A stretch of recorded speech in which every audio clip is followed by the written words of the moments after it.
On June 28, 1969, the New York Police Department raided Greenwich Village's Stonewall Inn, a gay bar and cornerstone of the neighborhood's queer community. Because the Stonewall Inn was predominantly a dance bar. It was a place where the LGBT community could escape the world and express love for each other in spite of legislation banning same-sex dancing. So it's fitting that one of the first laws knocked down after Stonewall was that very ban.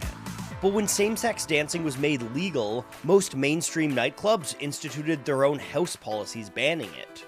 So the gay community went underground and began to open up their own places to party at. Rather than having live bands, these places would play music off of records. Because of this, they were called discotheques. The discotheques was playing our funk, soul, R&B in their discotheques.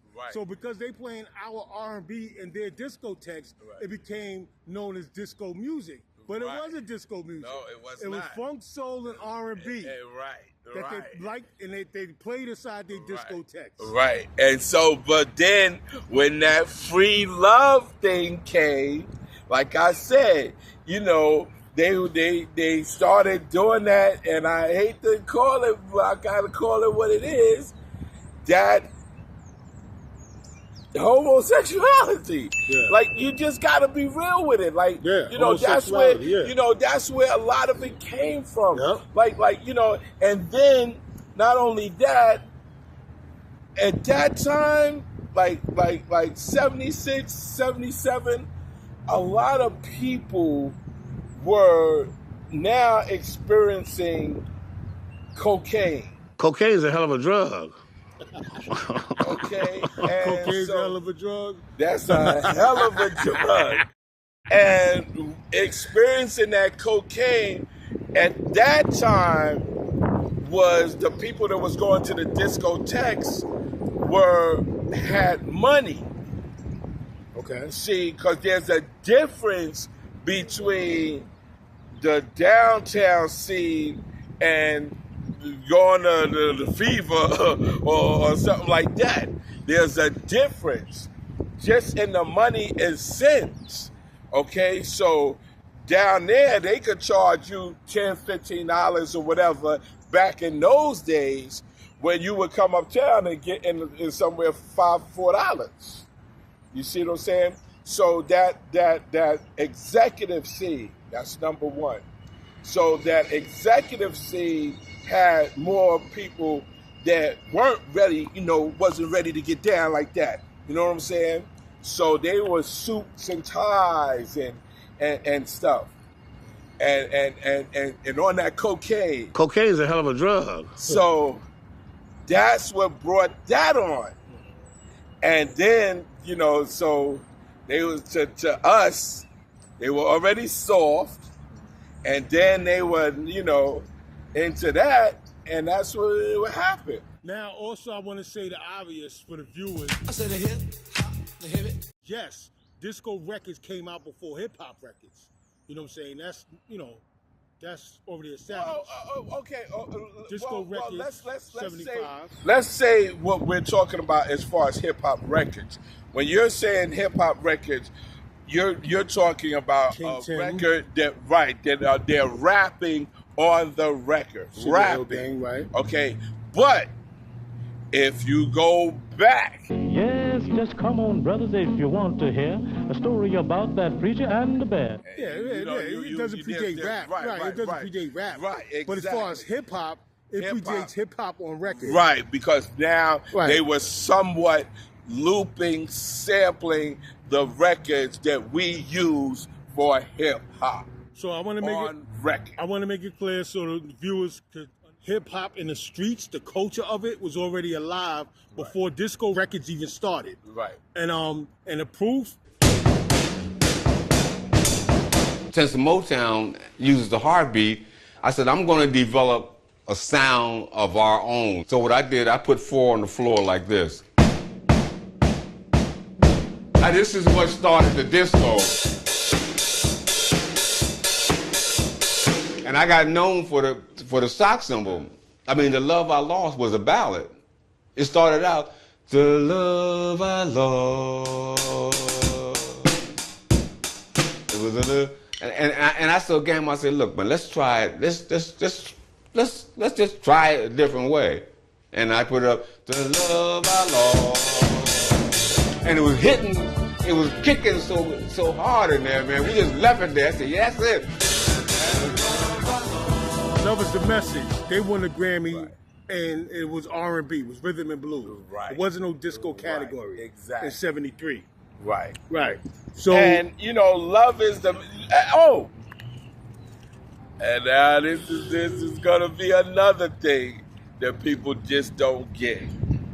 All right. So remember, when hip hop was created, we were more into individualizing, meaning that when we came out to dance, we were showing off for ourselves. We were showing off for ourselves, so we needed that hardcore break to show off, to burn, to whatever. That's the creation of hip hop. As hip hop started coming along, it became a partner thing. It became like a guy with his girl, you know, a guy with his girl. So that brought on the hustle. That brought on, you know, stuff. So to do the hustle, you needed that type of almost disco, and I could say disco swing to it. And so, you know, you had like, let's get together, let's get it for the girls, together. Right? And the girls be rocking that. So, would you say for Mario did a lot of the music, the R&B music that he played and disco music that he played was more for attraction of girls? He'd get a girl out there and he'd have two girls and he'd put his hand on the back of his head, cigarette hanging out of his mouth, and he'd start shaking like that. I'll say it straight up. When Mario played those records, El Coco and all that, it was for us to hustle. Especially seeing all those beautiful girls in Bronx now. And once again, there was a lot of them. It was for us to hustle. With girls. With girls. Right. So it's basically attraction of girls. Right. And them girls was going crazy over him. Right. That was it. The R&B, the disco. Yeah. When the disco era came in, yes, Mario was playing disco. Yes. Right. And those hustle music. Right. And I think that's kind of, and you know, I wonder, it's a shame that he passed away. I wonder if he tried to live out that title after he took it. So Mario wanted something, he took it. So he took it. He took it. Yeah, he took it. Yeah. What Mario wanted for people to think is that he was the king of music places. Like 123, like whatever club we went to. He was the king of that. So nobody could, but he wasn't even doing clubs. Right, jam? The outside jams. Jam. He wanted to be the king of the outside jams. He was the king of the outside. So he brought the disco to the hood. He put the lights out, like strobe lights in the disco. He brought that to the hood. That's hip-hop in itself, to me. That's hip-hop in itself. And that's what I'm saying, like the lights, the strobe light, because that's another thing. People talk so much crap, they don't even know where Mario got that strobe light. I know where he got it from, I know when he got it, and all that. People just know that it was like, it was there. But that meant a lot because Mario was the first one to get the stoplight. Remember the stoplights, Charlie? Remember the stoplights Mario had? Yeah! Power from a street light made the place dark. Once he did that, oh my God, that was an experience. So if you got a crowd and he got the strobe light on you, then that you know, that's like the Matrix type of shit. And people didn't understand that. They don't understand that those are the things that made Mario different from everybody. Those little things like that. When we break dancing, if he throw the strobe light on us, Come on, man. People was watching. People was gathered around, watching like, yo. In the hood, in the projects. In the projects, in the hood. Right. You see what I'm saying? And so that's something, if you really wasn't there, you could hear about it, but they can't really tell you really about it because it was like you just had to be there. And so a lot of these people, man, I just hate to hear it. You know how they say, oh, Mario this, but nah, man. Mario brought this from down south. He brought the entertainment part of the culture out. I would say he was the last element to what the Spades was doing that made it hip hop. Because you already had graffiti, the wild dancing, and all that. Right. He brought the music. Let me ask you a question, because some people I think get it confused, at least what I be seeing, because they be saying things like Mario started off disco, then he went into hip hop. Nah. And that's false. He started off rough, rugged, and raw. Gang parties. Right. You know, we didn't give a fuck how we smelled and how we dressed. We go there with boots and chains and all that shit. You know, some we started getting a little conservative. Right. Women loved us the way we dressed, dirty and all that, and they adored us when we started dressing. Right. You know, and back then, knitted suits. He started off rough, rugged, and raw. He started rough, rugged, and raw. He started off rough, rugged, and raw, and then went to the girls. Trying to disco to appeal to the girls. Like Tupac. I would compare Mario with Tupac's career. Pac is still turning around looking at Disco King Mario, mesmerized. I would compare Mario with Tupac's career. But this is exactly what I'm trying to explain to the people, and the people that don't know. When we first did hip-hop, and we were individualized, rough, rugged, and raw. You said y'all had X-rated music? We had X-rated movies, we had Wild Steel. Oh my God, yo, we was killing it. So is it accurate to compare Mario with Tupac's career as far as... You gotta rap for the bitches. Do not rap for the niggas. I told the nigga, don't rap for the niggas. Rap for the bitches. The bitches will buy your records and the niggas want what the bitches want. Right. That was strictly for his music, niggas, right. Straight music, and then he started doing the female thing. But I gotta say this on this because I gotta look the other day, somebody said it to me. And I'm gonna say, so yeah, I could say this about Mario. At the time of the last days of him doing this music, whatever, he was more or less trying to incorporate, to be honest, for us to be like those promoters, Russell Simmons, those Puffy, whatever, to have a head in the music thing. Because if you think about it, Bam didn't get 123, Flash didn't get 123, Herc didn't get 123, none of them, Hollywood didn't get 123, none of them got thought to say the kids, the people that are doing this hip-hop are these people's age, and these are the people that's going to be coming, and these are the people that might not can get into the club downtown and whatever, and brought it to 123. Now that's the foundation of hip-hop. And so that's it. So he had that knowledge to say, yo, this is where he started. And then look at everybody that played at 123. And none of them came back and said, yo, if it wasn't for Mario, we wouldn't even have been doing 123.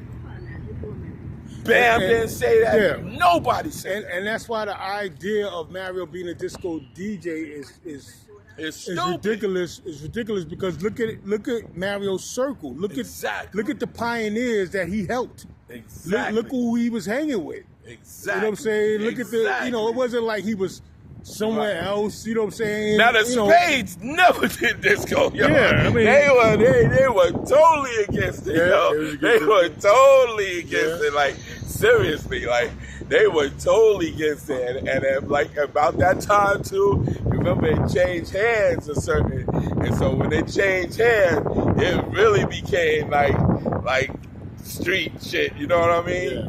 You know. The last thing I want to say about the disco thing is, when we were playing the cool music, right?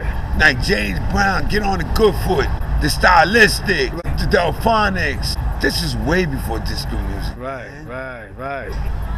Way before disco music. Right. Now he was playing way before that. Unfortunately, Fat Mike is not alive. Right. Because me and Fat Mike talked about this. And Fat Mike said, nah, Mario was playing the cool music. He was playing the Stylistics, the Delphonics. And I would love to tell Fat Mike, you know what? They're trying to say that's disco. Nah. They're trying to say our old soul music is disco. That was our move. Yeah. You know what I'm saying? Yeah. That's what that was. Yeah. And it's just, you know, it's crazy. Yo. It's crazy. They're changing our history right in front of our face. Right in front of our face. Yeah.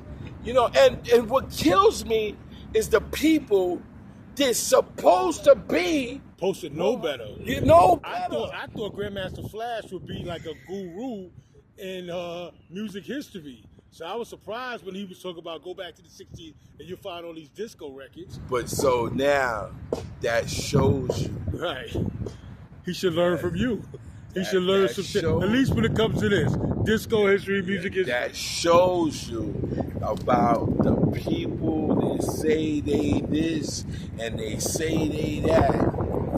And now when the proof comes, like I always told you, they gonna jump on that and be like, oh, yo, we been saying knew that, right? Yeah, we been knew that. Yo, we been did this, you know what I mean? So, you know, but I wanna, off the disco music, then we'll come back to that. Okay. I wanna say, listen, and that's why I got to give you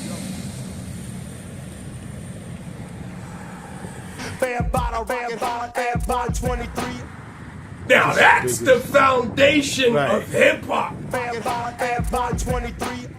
And I loved 123 because it was different from Uptown. The jump off was 123. It was a privilege for people to see. Bad bottle,